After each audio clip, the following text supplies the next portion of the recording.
Un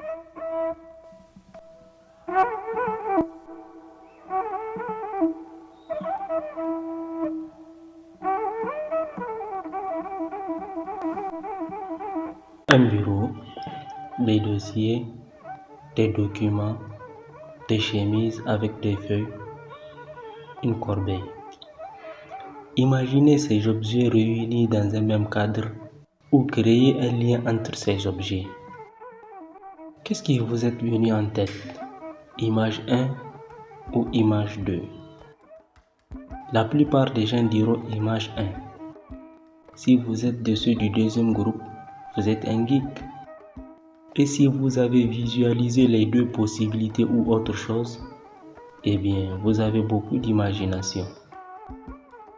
Personnellement, je connais le contexte dans lequel on utilise ces noms dans les ordinateurs, mais je n'ai jamais fait un lien de l'ensemble ou n'ai jamais vu le grand tableau de cette façon. Jusqu'au jour où j'étais en train de lire le livre 5 minutes pour convaincre de Jean-Claude Martin, arrivé au point où l'auteur raconte la manière dont son fils lui a expliqué le fonctionnement d'un ordinateur. L'écran, c'est ton bureau. Les dossiers, c'est comme tes dossiers cartonnés.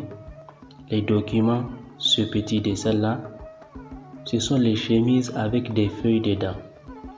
Ici, tu as un corbeil à papier. La souris, c'est comme ta main. Quand tu ouvres un dossier, tu cliques dessus. Là, je m'arrête et me rends compte que je n'ai jamais vu ces objets de ce point de vue. Toutes ces années avec un ordinateur et parfois même je quitte le travail pour aller continuer à la maison sachant que j'ai tout ce dont j'ai besoin dans mon ordi.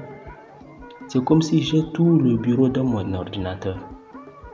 Mais je n'ai malheureusement pas ce lien ou cette manière de voir ces objets dans mon cerveau.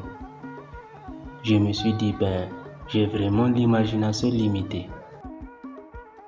Les questions que je me suis demandées sont: pourquoi pendant toutes ces années je n'ai pas réfléchi de cette manière? Est-ce que c'est valable pour autre chose? Ce que je veux dire, est-ce qu'il y a d'autres choses que je n'ai qu'une seule version de point de vue?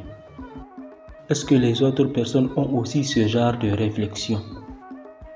On est d'accord que ce n'est pas très important de penser à une table en bois au lieu d'un écran quand on dit bureau. Mais si ce cas est aussi valable pour d'autres mots, d'autres ensembles ou même d'autres réalités. Déjà, nous ne sommes pas obligés d'avoir les mêmes opinions ou les mêmes points de vue. Et cette diversité est une richesse pour le monde et pour nous aussi. Si nous manquons d'une autre version des commentaires ou d'observation de certaines choses, ce n'est pas tellement grave. Mais c'est comme si nous manquons d'une richesse qui pourrait nous appartenir gratuitement. Tout cela me rappelle une histoire qu'un de nos profs du lycée nous a racontée.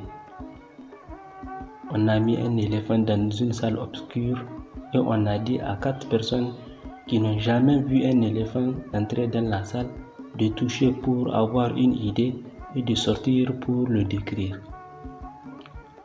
À leur sortie, on demande à chacun son avis, qu'est-ce que c'est qu'un éléphant? Le premier dit, c'est quelque chose qui ressemble à un tronc d'arbre. Le deuxième dit, c'est quelque chose de gros et rond. Le troisième dit, c'est quelque chose qui a une grosse tête avec un tuyau. Le quatrième dit, c'est quelque chose qui ressemble à des grosses feuilles d'arbre. Chacun d'entre eux a touché seulement un organe, un pied, le ventre, la tête, l'oreille et croyait que c'est l'éléphant. Et si nos avis et ce qu'on pense connaître n'est qu'une partie d'un tout que nous ignorons d'autres parties? Mais n'exagérons pas, après tout, c'est juste une différence d'imagination entre un écran et une salle, entre quelque chose de numérique et physique, entre la matrix et la réalité.